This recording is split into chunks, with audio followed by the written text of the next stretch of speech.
BS car drama chode. Tu Hamesha say problem create cardi ho. That's what my stepfather hissed at me while wiping fake blood from his lip. Like he was the victim, not the man whose ring had just smashed into my cheek. People think monsters look like monsters. They don't. Sometimes they look like fathers. Or husbands. Or the man your own mother married. Hi everyone, my name is Raven, I'm 31. And somewhere inside this universe I still keep asking myself one question. How do mothers stand beside the man who destroys their daughters? When the police cuffs clicked around my wrists, he whispered under his breath, I told you they believe me. He was right. They did. No one asked me. No one asked why my arm shook. No one asked who I called with trembling fingers. That night at 11:47 p.m., my daughter called crying. Mom, where are you? Step-grandpa told everyone you attacked him. Do you know how that sentence kills a mother? Because she didn't ask how I was. She asked why he said what he said. I kept breathing through the blood taste in my mouth. And something inside me went cold. Like a switch turned. When I entered the station, that officer on duty, the same one who'd laughed with my stepfather 2 days ago, he looked up, saw my face. And his expression changed like he was staring at crime itself. He stepped back. Literally, his hand shook while he pulled gloves on. Sorry. I didn't know it was this. He didn't know. He never knows. No one ever knows. Not until the bruises become photographable. While they processed the fake report, the fluorescent light above me flickered, humming like some broken confession. I kept staring at my stepfather's signature, bold/steady/confident, on a paper accusing me of assault. He sat 2 chairs away, tapping his knee, smirking, like some script producer who already knew how Act 1 ends. He believed this was his final win. But in that sterile silence, in that narrow hall of echoing footsteps, a new thought entered me. He has no idea what I'm about to do next. Because this time, the bruises will speak louder than him. The fluorescent tube above me buzzed again as I leaned back in that hard plastic chair. The room smelled like disinfectant, ink, and cold metal. My stepfather lifted his phone, typed something, smirked again. He thought this was the same old version of me, the girl who used to cry in bathrooms quietly, the one who begged for empathy where there was none. He didn't realize something shifted the second that officer flinched at my bruises. The junior constable approached first, hesitating. Ma'am, can you roll your sleeve up just a little? We need to document injuries. I didn't look at the constable. I looked directly at him. My stepfather's face froze for a split second, because he could see it now. This wasn't fear in my eyes anymore. This was evidence. As the camera flash clicked, my daughter called again. Her voice trembling. Mom, the police came to the house. They took my phone. They said you're dangerous. Dangerous. The word echoed like a cracked bell in my mind. He mouthed the word dangerous too, mocking me, tapping his knee again like he was tapping a win button. That's when I said quietly but with steel. Do you know why officers flinch? Because real bruises aren't a script. They're data. He didn't laugh. The officer from the desk walked over, the one who'd reacted earlier. Ma'am, do you want to submit a counterstatement? He blinked while asking, like he was trying to undo what he'd assumed when I walked in. Not yet, I said. The silence in that second stretched like an elastic band about to snap. Because my revenge wasn't going to be a loud scream. Not this time. My revenge would be a document. A timeline. A pattern. A slow drip for of truth, signed, stamped, notarized, so precisely he couldn't escape. And when I finally turned back toward him, I saw a flicker. A microsecond of uncertainty. The tiniest hint, that maybe this time, he should be afraid. The officer sighed, the plastic chair squeaked when he shifted, and the room felt suddenly too small, like a fishbowl where every move rippled outward. I kept my hands folded so they wouldn't tremble. My pulse was a low drum, steady and patient. Ma'am, we can record your statement now, he said. He wore the procedural calm of someone who'd seen too many versions of truth. I nodded. But before I spoke, I reached into my bag and pulled out something wrapped in a tissue. A small, cheap USB stick. It looked meaningless, that was the point. Is that evidence? The junior constable asked, eyebrows up. Yes, I said. My daughter recorded a part of it. There's more. Receipts, timestamps, messages. I wanted attached to my statement. My stepfather laughed. A dry, canned sound. You think a little phone video will change anything? People believe men in suits. He said it loud enough for the room to taste the arrogance. The officer's fingers hovered over the keyboard. He glanced at the USB, then at me. You could see the calculation, duty versus convenience, scrawled across his face. I remember the way the USB felt between my fingers. Cold plastic, the weight of an unspent bullet. I handed it to him like a challenge. "Play it," I said. He plugged it in. The monitor flickered. Fluorescent hum filled the pause. The video began. A shaky frame, a muffled voice, a small hand shaking as it held the camera.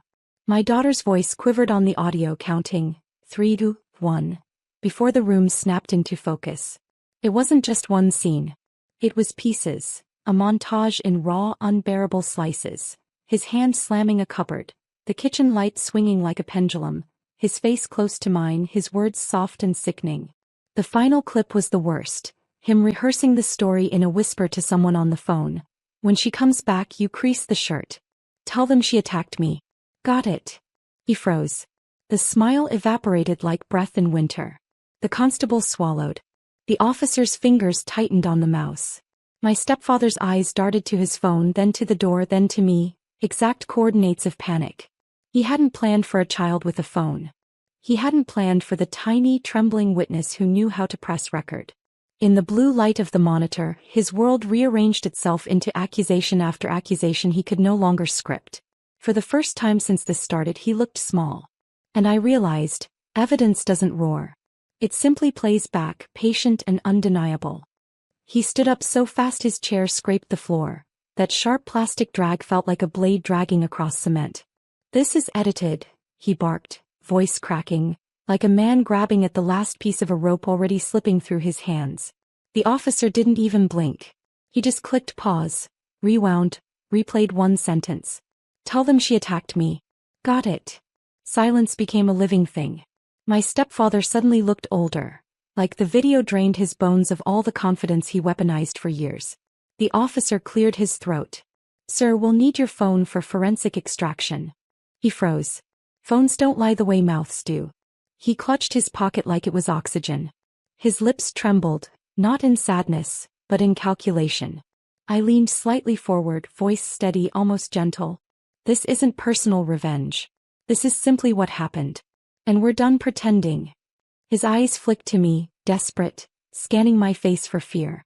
But there was none left. All those years I'd survived by shrinking, making myself smaller, quieter, like bruises were instructions for how to exist. Not anymore. The officer whispered to the junior constable, "Get female medical confirmation, priority case." Even he was using different words now. Priority, case, evidence, victim. He didn't call me liar, hysterical, overreacting. All those labels this man trained everyone to slap on me like cheap stickers. My stepfather's hand slipped off his phone slowly, fingers shaking as they hovered in surrender, because he could feel the tide switching sides. He wasn't the storyteller anymore. He was the subject.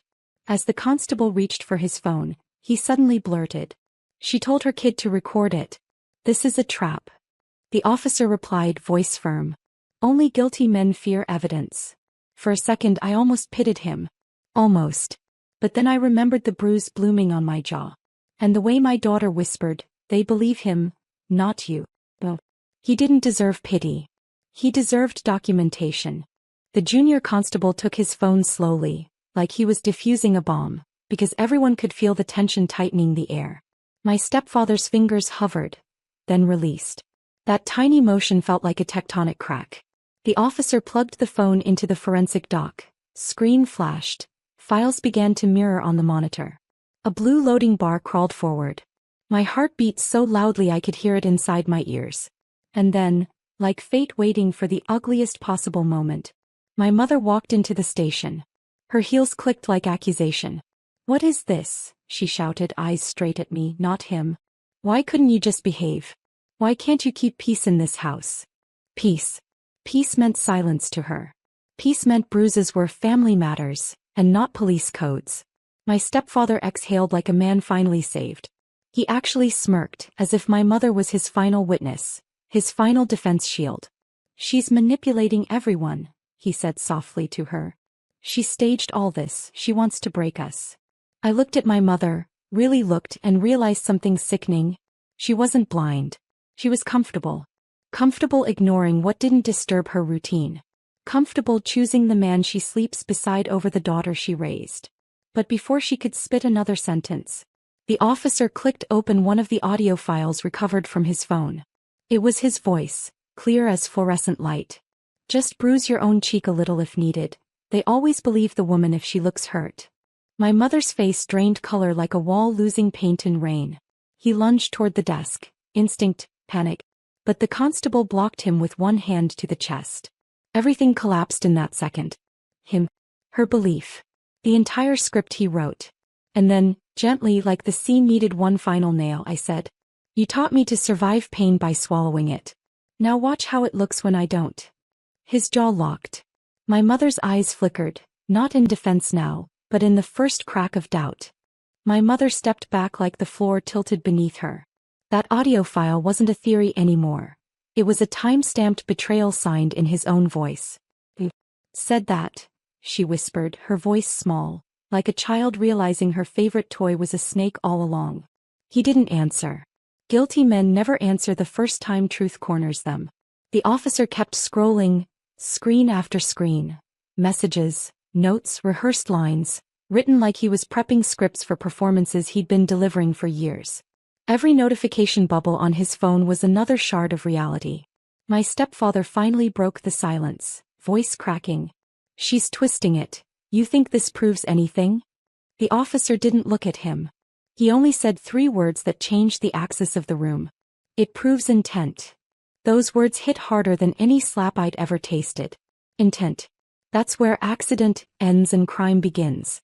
My mother grabbed the back of a chair like she needed furniture to stay upright. I saw confusion, not love, not regret, but a desperate mental scramble to choose a side she could live with later. And in that crack of hesitation, I saw exactly why she never protected me. She didn't want truth. She wanted convenience. I inhaled slowly, tasting metal in my mouth, tasting every insult swallowed over the years, tasting every apology I gave for surviving. "Officer," I said evenly without theatrical force, "I want to file a written statement. Every incident. Each assault. Each police call. I want the pattern documented, date by date." The typing sound began instantly, like a courtroom pen dragging destiny across paper. My stepfather's breath turned sharp, cornered, like an animal sensing a cage door closing. My mother looked at me for the first time like I wasn't her daughter, but her mirror, showing her everything she ignored. When the officer handed me the pen, I didn't shake. For the first time, writing felt like breathing. My stepfather whispered under his breath, eyes burning, "You're ruining us." I didn't even look up as I replied, "No. I'm finally explaining us." The pen scratched across the form. The ink looked darker than it should have, like it carried the weight of every moment I had once minimized to, maybe it wasn't that serious. The officer watched quietly, not interrupting, typing details into the system while I wrote. Every date. Every bruise. Every apology I made when he should have been the one apologizing. And in between those lines, I realized something. This wasn't revenge. This was record-keeping. My mother slumped in the corner chair, her phone in her hand, screen still lit, her thumb frozen mid-scroll. She kept pretending she needed to check something, but we both knew she was looking for any version of this that made her look innocent by association. There wasn't one. While I wrote, the forensic doc pinged softly. New flagged files appeared, including one recording where he joked with a friend. "I swear bro, she bruises easy. It's like working with soft clay." The officer paused, jaw tightening, because that wasn't accident or anger. That was craft. That was technique. And maybe it's strange, but in that second, I didn't feel broken anymore. I felt analyzed. Like someone was finally studying the crime the right way, not the lie he'd rehearsed. When I finished writing, the officer stamped the document. That sound, that firm echoing stamp, felt like a heartbeat returning to the right rhythm. He turned toward my mother. "Ma'am, we'll need your statement next." She blinked, startled, like she'd just realized she wasn't just an observer. She was a witness. My stepfather stared at me, eyes hollow, voice low, almost feral. "You'll regret this." I stood up. My chair didn't creak this time. My legs didn't shake. I regretted staying quiet, I said. This, I won't regret. The officer gestured toward the holding area. Sir, you'll be detained while we formalize charges. That was the first moment. The first, he looked scared. Not angry. Not arrogant. Scared. They escorted him toward the holding corridor, that slow hallway where fluorescent lights feel like judgment instead of electricity. And I stood there watching his back shrink with each step, like his entire identity was deflating behind him. He looked over his shoulder once, just once, hoping to find my mother's face lined up behind him like a loyal audience. But she wasn't looking at him anymore. He was staring at me. And in that broken second, I realized the thing she feared most wasn't losing him. It was losing the lie she built her peace upon. The officer placed the clipboard in front of her, pen ready.